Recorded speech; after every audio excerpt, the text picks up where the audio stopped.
ಶಿಡ್ಲಘಟ್ಟದಲ್ಲಿ ಪ್ರತಿನಿತ್ಯ ಇಲ್ಲಿ ಅಂಗಡಿ ಮಾಲೀಕರು ಇವರು ಗೌತು ಏರ್ ಸಲೂನ್ ಅಂತೇಳಿ ಇವ್ರು ಪ್ರತಿನಿತ್ಯ ಇಲ್ಲಿಗೆ ಏರ್ ಸಲೂನ್ಗೆ ಬಂದು ಕಟಿಂಗ್ ಮಾಡಿ ಹೋಗುವಂತ ಕಾಯಕ ಇಟ್ಕೊಂಡಿರ್ತಾರೆ ವೆಂಕಟೇಶ್ ಅಣ್ಣವರು. ಸರ್, ಇವತ್ತಿನಿಂದ ಹೆಲ್ಮೆಟ್ ನ ಒಂದು ಆಂದೋಲನ ನಡೀತಾ ಇದೆ ಚಿಕ್ಕಬಳ್ಳಾಪುರ ಜಿಲ್ಲೆಯಾದ್ಯಂತ. ನೀವು ಹೆಲ್ಮೆಟ್ ಹಾಕೊಂಡು ಬಂದಿದ್ದೀರಿ, ಏನ್ ಸರ್ ಇದ್ರ ಮರ್ಮ? ಹೇಳ್ಬೇಕಾದ್ರೆ ಹೆಲ್ಮೆಟ್ ಆಗೋದು ತುಂಬಾ ಒಳ್ಳೇದು, ಏನೋ ಎಲ್ಲದಕ್ಕೂ ಒಳ್ಳೇದು. ನಾಡಿನ ಜೊತೆಗೆ ಹೇಳೋದು ಇಷ್ಟೇ, ಪ್ರತಿಯೊಬ್ಬರು ಕಡ್ಡಾಯವಾಗಿ ಹೆಲ್ಮೆಟ್ ಬಳಸಿ, ಮನೆಯಲ್ಲಿ ಜೀವಗಳನ್ನು ಉಳಿಸಿ, ಯಾವುದೇ ಕಾರಣಕ್ಕೆ ಹೆಲ್ಮೆಟ್ ಇಲ್ದಂಗೆ ಗಾಡಿ ಸವಾರಿ ಮಾಡಬೇಡಿ.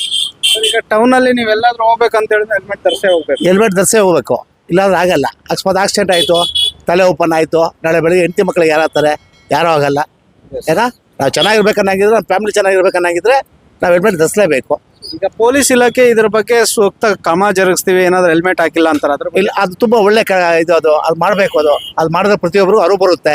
ಏನೋ ಹೆಲ್ಮೆಟ್ ಹಾಕೋದು ತುಂಬ ಕಡ್ಡಾಯವಾಗಿ ಹಾಕ್ಲೇಬೇಕು. ಅವ್ರು ಮಾಡೋದ್ರಲ್ಲಿ ತುಂಬ ಒಳ್ಳೇದಕ್ಕೆ ಮಾಡ್ತಾರೆ. ಇದರಿಂದ ಜನಗಳಿಗೆ ಫೈನು ಎಲ್ಲ ತಪ್ಪಿಸ್ಕೊಳ್ಳೋದಕ್ಕೆ ಒಂದು ಎಲ್ಲದಕ್ಕೂ ಸೇವ್.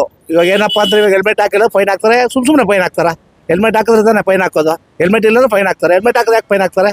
ನಿಮ್ಮ ಜೀವಕ್ಕೆ ಅವರು ಯಾವ ರೀತಿ ತಾನೆ ಹೇಳೋದು, ಒಳ್ಳೇದಕ್ಕೆ ತಾನೆ ಹಾಕ್ಲೇಬೇಕು ಕಡ್ಡಾಯವಾಗಿ.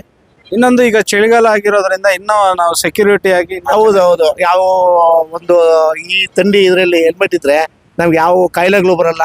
ಏನೋ ಒಳ್ಳೆ ಸೇಫ್ಟಿ, ಮನುಷ್ಯನಿಗೆ ಭದ್ರತೆ. ನಮ್ಮ ಮನೆಗೆ ನಾವು ಭದ್ರತೆ ಮಾಡ್ಕೊಳೋದಕ್ಕೆ ಹೆಲ್ಮೆಟ್ ಒಳ್ಳೇದೇ. ಸರ್ಕಾರ ಮಾಡಿದ್ರೆ ತುಂಬ ಒಳ್ಳೇದು. ಡಿಪಾರ್ಟ್ಮೆಂಟ್ ಅವ್ರು ನಾವು ಬೈಕೊಳ್ಳೋದಲ್ಲ, ಡಿಪಾರ್ಟ್ಮೆಂಟ್ ಮಾಡಿದ್ರೆ ತುಂಬ ಒಳ್ಳೇದು. ಏನು ಇಲ್ಲಿನ ಮಾಲೀಕರು ಪ್ರತಿನಿತ್ಯ ನಾವು ಬರ್ತಾ ಇದ್ದೀವಿ, ಚಳಿಗೆ ಥಂಡಿಗೂ ತಡೆಯುತ್ತೆ, ಅದ್ರ ಜೊತೆ ನಮ್ಮ ಸೇಫ್ಟಿನೂ ಇರುತ್ತೆ.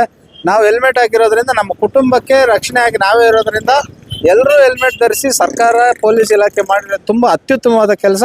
ಅವ್ರಿಗೆ ನಾವು ಧನ್ಯವಾದಗಳು ತಿಳಿಸ್ತಾ ಇದ್ದೀವಿ ಅಂತ ಹೇಳ್ತಾ ಇದ್ದೀರಿ ಸರ್. ತುಂಬಾ ಕೋಆಪರೇಷನ್ ಮಾಡಿರೋದಕ್ಕೆ ಧನ್ಯವಾದಗಳು. ನೀವು ಸಹ ಜಾಗೃತಿ ಮೂಡಿಸ್ಬೇಕು ಸರ್, ಹೆಲ್ಮೆಟ್ ಹಾಕ್ಬೇಕಂತೇಳಿ ಎಲ್ಲ ಕಡೆ.